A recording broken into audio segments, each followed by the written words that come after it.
Don Surigala. Mahalagang tabratan.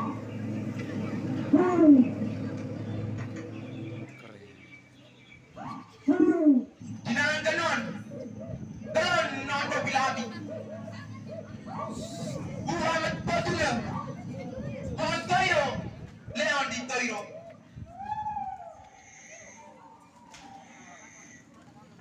Baju hurang. Dari Bapak Di Toiro.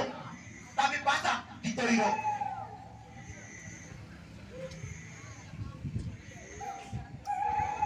Nag-aataray prewado. Matamay man. So taghalang. Grigi nagtikulang.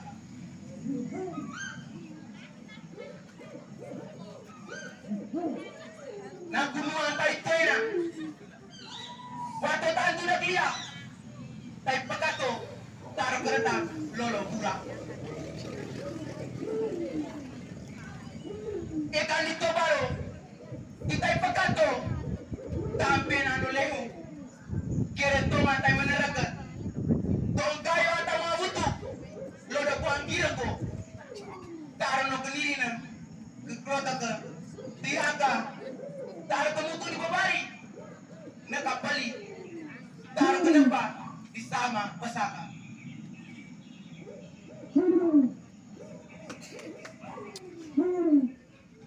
Kelake Aropehan dan Kuai Sodebole. Seorang manusia pertama di bumi Adonara, seorang wanita hutan yang telah mendirikan Nuha, Pulau Adonara dengan menggerakkan daya magisnya serta segenap karismanya. Wanita itu bernama Sedon Lepan. Sedon Lepan muncul dari dalam tanah Ile Honggere bersamaan dengan timbunya Ile Bole. Sebagai seorang manusia jelmaan gunung, manusia purba, sekujur tubuhnya penuh ditumbuhi bulu-bulu yang sangat panjang dan lebat. Pada suatu ketika, tubuh Sedon Lepan pecah dan dari dalam perutnya keluarlah seorang bayi wanita yang perawakannya sama persis dengan ibunya, Sedon Lepan. Tubuh bayi perempuan itu dipenuhi bulu-bulu yang panjang dan lebat. Anak wanita itu kemudian diberi nama Kuai Sodebole. Kuai Sodebole pun tumbuh di belantara Ile Bole seorang diri. Dibesarkan secara alamiah oleh Sang Maha Penguasa alam. Oleh tuntunan alam, tumbuhlah ia dalam kesajian hidup yang primitif. Pada suatu ketika, datanglah seorang laki-laki bernama Kelake Adopehan. Konon, laki-laki itu berasal dari sebuah desa di lereng Gunung Aduwajo di pantai selatan Pulau Lemlen, Lembata. Ada yang mengatakan bahwa ia menggunakan keli sebagai perahunya dan akhirnya terdampar di Koliboa, sebuah pantai di timur Laut Adonara. Setiap hari dari kejauhan ia melihat ada asap api mengepul di area puncak Ile Bole.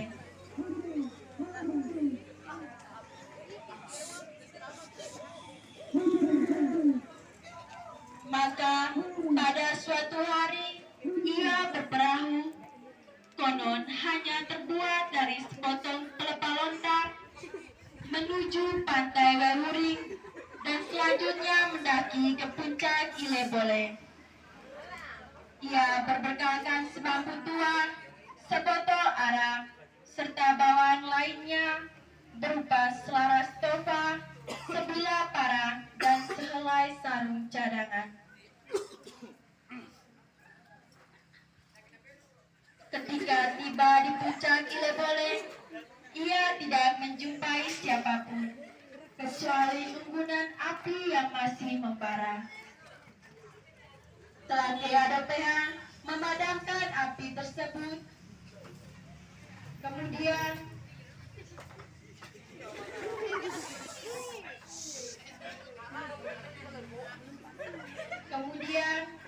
naiklah ia ke atas pohon beringin dan bersembunyi di balik dahannya. Tepat di bawah pohon beringin itu mengenallah sebuah sumber air bening. Sumber air itulah yang dikenal dengan nama Waijaran. Tak lama kemudian, ia mendengar bunyi desau dedaunan diinjak orang. Dan dilihatnya seorang manusia perempuan bertampang aneh mendekati tempat bersembunyinya. Melihat apinya padam, ia menoleh ke kanan dan ke kiri penuh curiga, mencari siapa gerangan yang telah mendatangi tempatnya.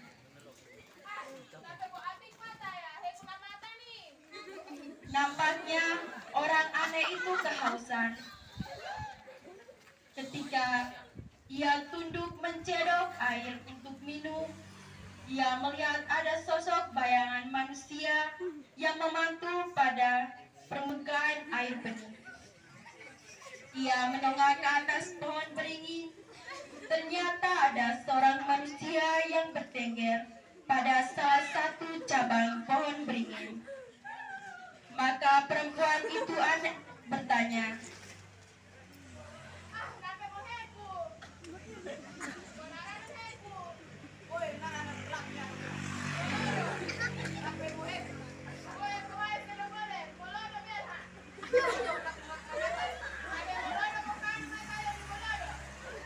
katanya semakin tegas. Adopehan menemui Kawai Sodebole.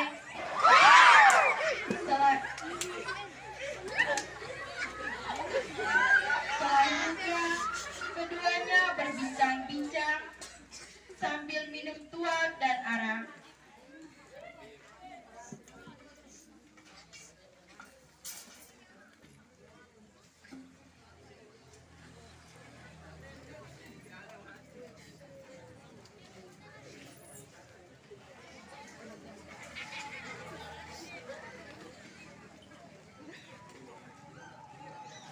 Karena tidak terbiasa dengan minuman keras, Kawai Sodebole pun mabuk dan tertidur sangat nyenyak.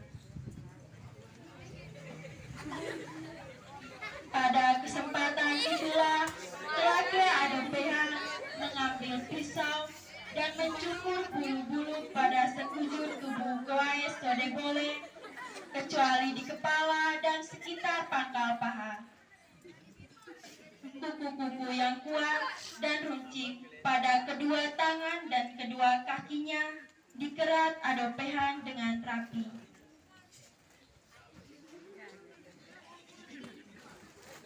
Ketika mulai sadar, ditambah rasa dingin, membuat Kawai Sodebole terbangun. Menyadari keadaan dirinya berbeda, ia pun bertanya.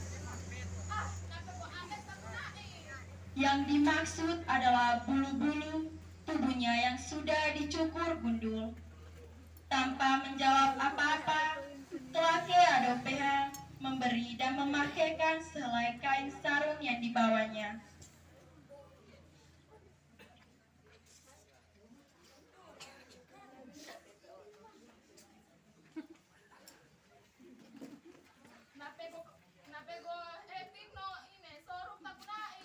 Yang dimaksud adalah kuku-kuku yang kuat dan runcing pada jari-jarinya.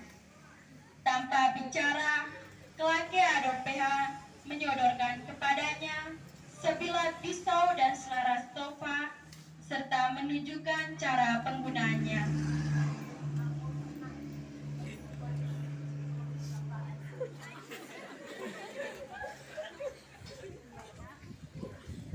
Selepas peristiwa beri-memberi yang mirip peristiwa damai ini, keduanya menjadi sahabat yang tidak terpisahkan satu sama lainnya.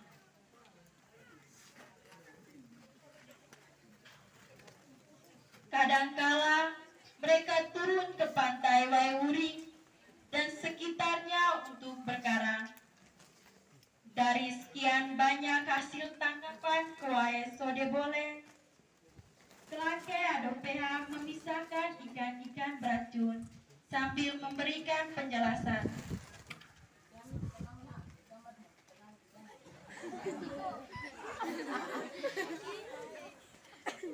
Di lain kesempatan, mereka berburu menyusuri lereng Ilebole.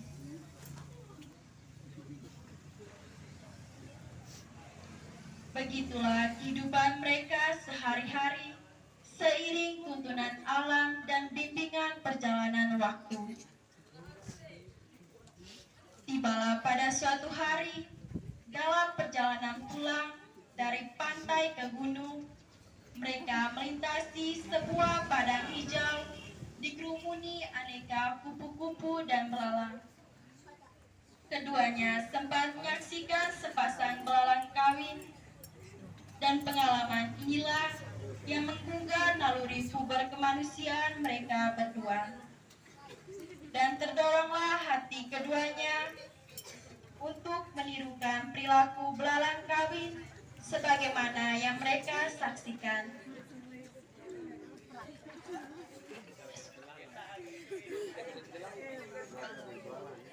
Sejak peristiwa inilah, mereka berdua menjadi sepasang suami istri disaksikan oleh alam Ilebole di sebuah perkampungan purba yang kecil, Riau Wale. Perkawinan mereka berlangsung langgeng dan daripadanya mereka dikaruniai 7 orang anak laki-laki. Masing-masing bernama Sisulu,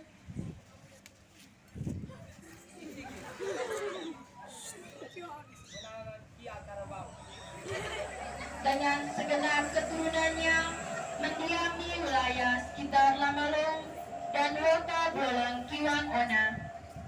Anak keduanya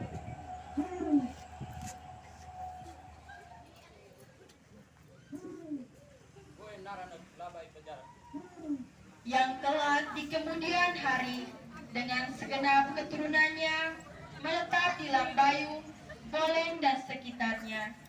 Anak ketiga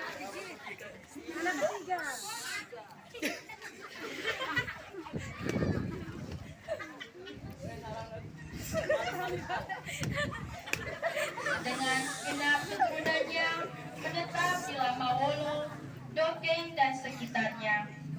Anak keempat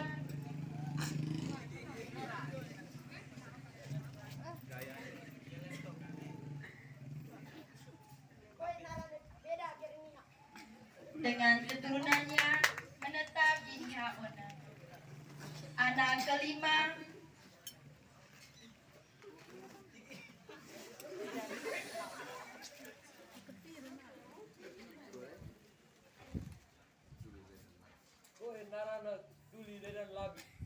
bersama segenap keturunannya menghuni wilayah Lewoduli.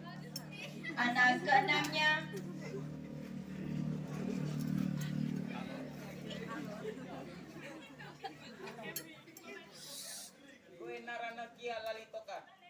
bersama keturunannya menetap di Lewobelek, Lamapaha dan sekitarnya.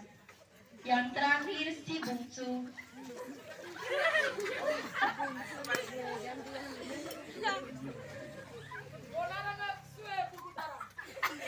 bersama keturunannya menetap di Ebolo Wajo antara Teron dan Lamahala.